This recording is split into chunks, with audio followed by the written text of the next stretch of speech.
Earth, as well as the third dimension, are known for being amnesia producing. So today, I'm going to be explaining exactly what spiritual amnesia is and how to awaken out of it. In my video, The Truth About Reincarnation and the Afterlife, I talk about how soul loss produces spiritual amnesia.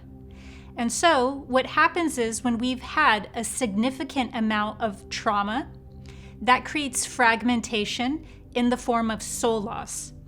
And soul loss produces amnesia, but not just any form of amnesia. This is a metaphysical, spiritual amnesia. So what ends up happening is that once we've had enough soul loss, this significantly impacts our ability to navigate into higher dimensions or into other experiences altogether. And that ends up creating something that's known in mysticism as the adhesion to matter. Adhesion to matter is the same thing as spiritual amnesia. And so that's why alchemists aren't concerned necessarily with saving some human in the third dimension. Instead, alchemy is a reclamation. It is a salvation of the soul, but it's coming from the perception that we are not mere humans in a third dimension, that we are in fact asleep, deities, asleep, gods that are now in a form of adhesion to matter, meaning we're stuck in the material realm. So from universal consciousness's perception, universal consciousness isn't looking at us like we're humans and it's above us and we're below it. It's looking at us as though we are divinity, we are God, stuck in a material cycle, or what we know as samsara, stuck on the karmic wheel. We're in spiritual amnesia because universal consciousness perceives us and knows us as source. So when we're stuck on the karmic wheel due to significant soul loss, it produces spiritual amnesia. And from there, what we do now is go into an incarnation with less and less essence. Essence is spirit. And spirit is what fills up the consciousness of a soul. So when we lose soul essence, what's happening is that we're not consciously choosing our incarnations. They're coming more from karma, meaning you were this one character in this one region and you were so riddled with judgments. You weren't actually a conscious, coherent individual. Didn't develop the soul enough. Therefore, karma magnetizes you. It has a stronger pull than you into the opposite experience. Now, from a larger perception, we could look at this whole karmic act as being highly beneficial and highly merciful because it's allowing that soul unit or that person to have a chance at reclaiming its own consciousness, at becoming more conscious, at becoming more evolved. That's what karma's most vital and sacred role is. It's not just a punisher. It only is perceived that way because it has to punish so much.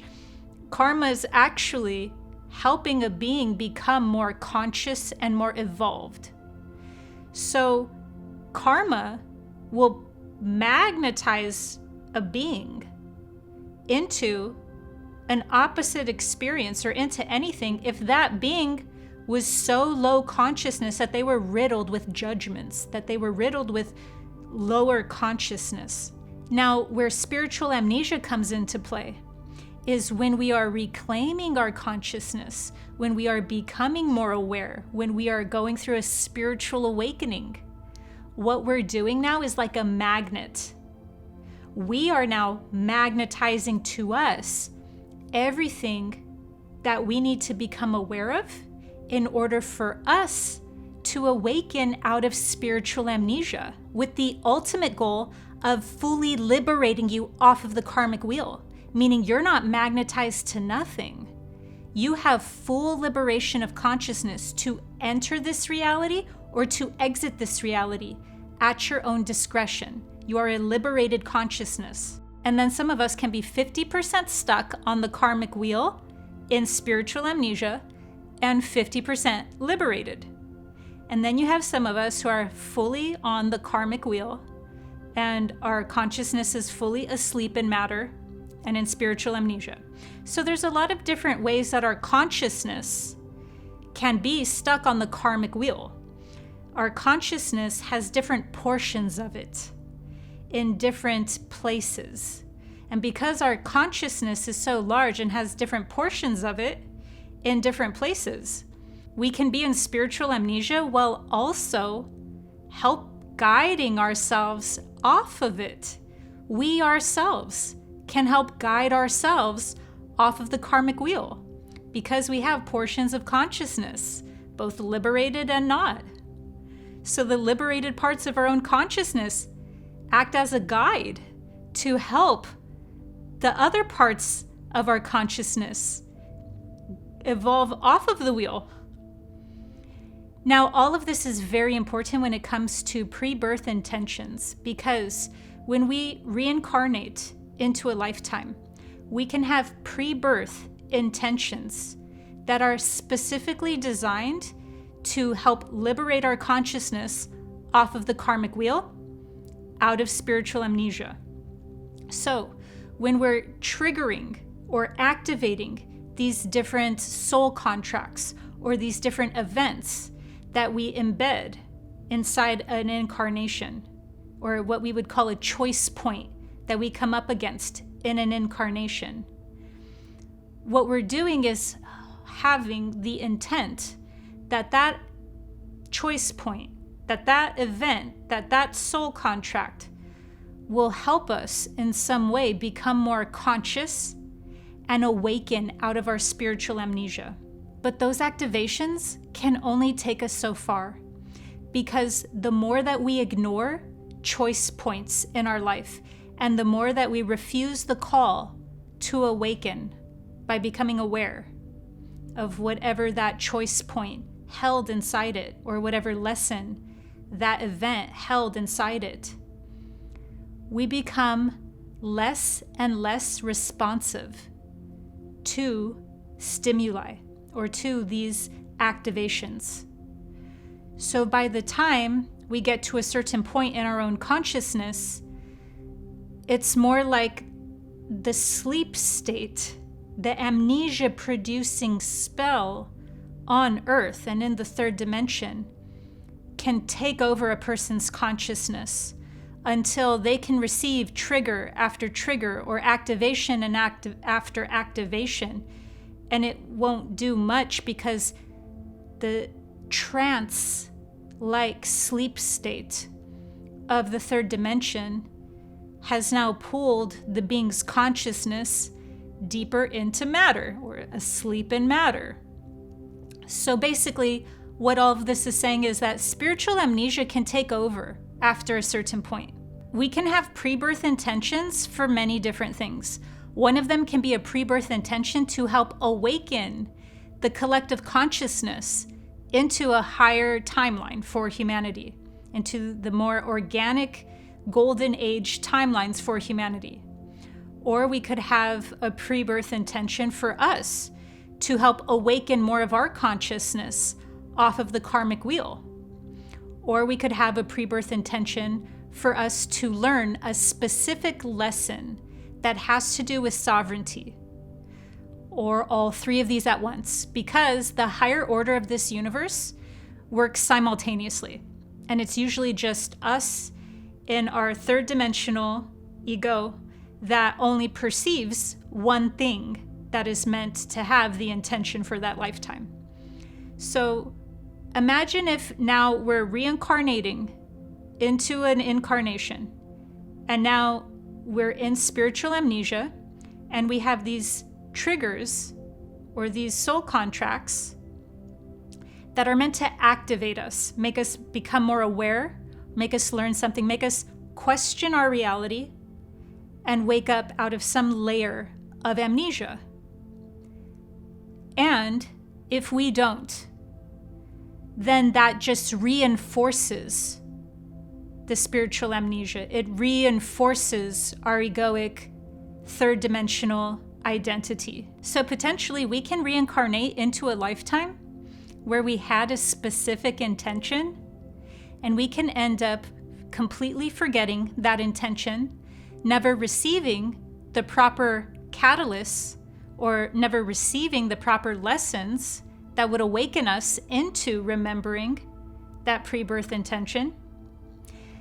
And then we could just get lost inside the very amnesia, the very sleep state consciousness that we actually had intended to not only awaken others out of, but awaken out of ourselves. This is exactly the challenge of Earth, the amnesia-producing effects that soul loss has in the third dimension. So in this experience, soul loss creates spiritual amnesia, and that spiritual amnesia doesn't just affect our ability to leave this experience, to leave this dimension, or to stay. So when we're setting that pre-birth intention and then we come into a lifetime, we can absolutely miss the mark. And that's what sin means. Sin means to miss the mark. So we can absolutely just completely diverge off of that intention, therefore actually creating more spiritual amnesia for ourselves the next round or the next lifetime.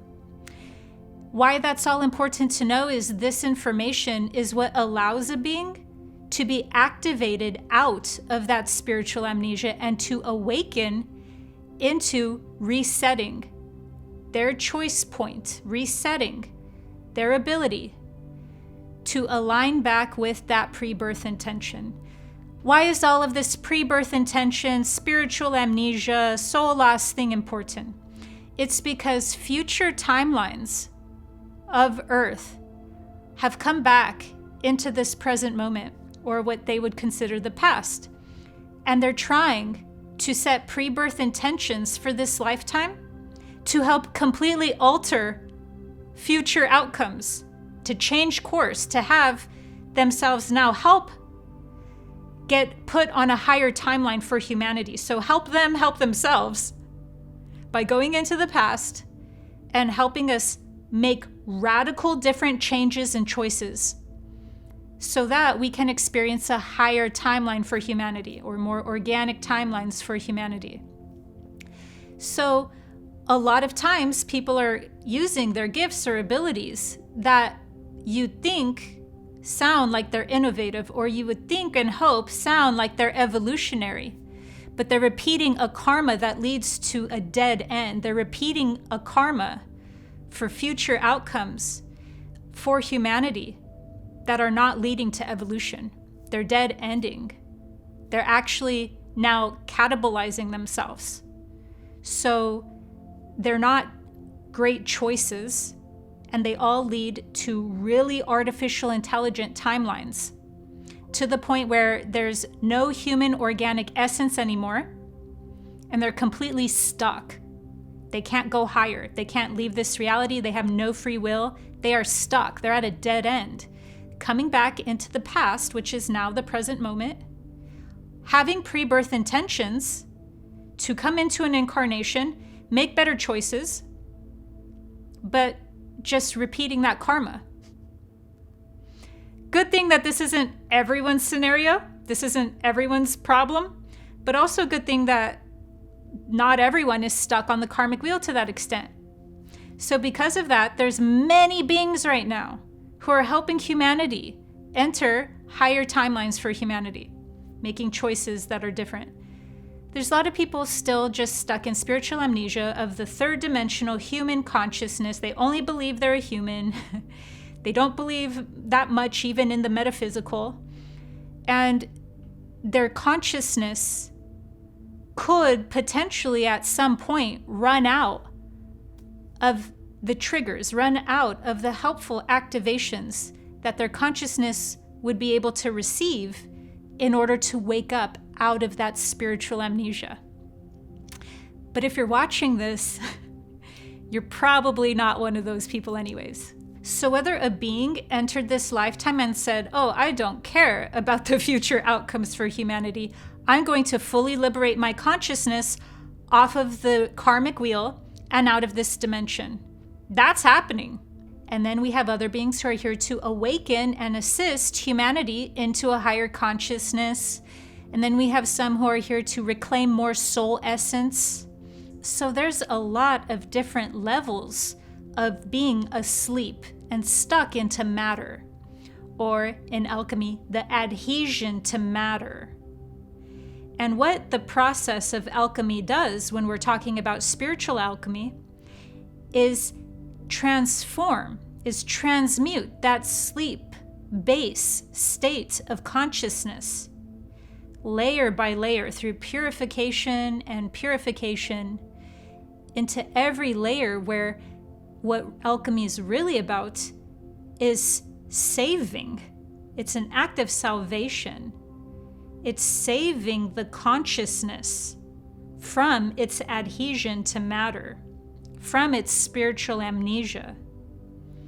By awakening it layer after layer and processing each layer into a higher order, so that the consciousness eventually becomes fully coherent, because that's what coherency means. Coherency means it's organized in a way where everything is connected, aware, and united. So what makes Earth the most intense, challenging, and no-chill place in this universe is the fact that it is the earth element, this what's known in alchemy as salt. It's the most crystallized physical form of something, but that's not just in our physicality. It's also earth in our consciousness. So what this means is that earth is so challenging because what is more common here is forgetfulness of consciousness, because it crystallizes, it materializes the consciousness. And that's the default setting here. So when a fully liberated being, or even just a partially liberated consciousness, is aware before birth that they're entering Earth, they're leaving so many parts of their awareness and consciousness at the door, because going into the Earth experience and the Earth school literally is pulling away all of your remembrance, all of your consciousness, so that you are always in the struggle. Even if it's an invisible and unconscious struggle, you're always in the struggle of that force that is meant to pull your consciousness into its sleep state. It's pretty fun, huh? I hope this has helped awaken your consciousness out of matter. Make sure to subscribe to my channel for higher dimensional guidance through spiritual awakening. See you next time.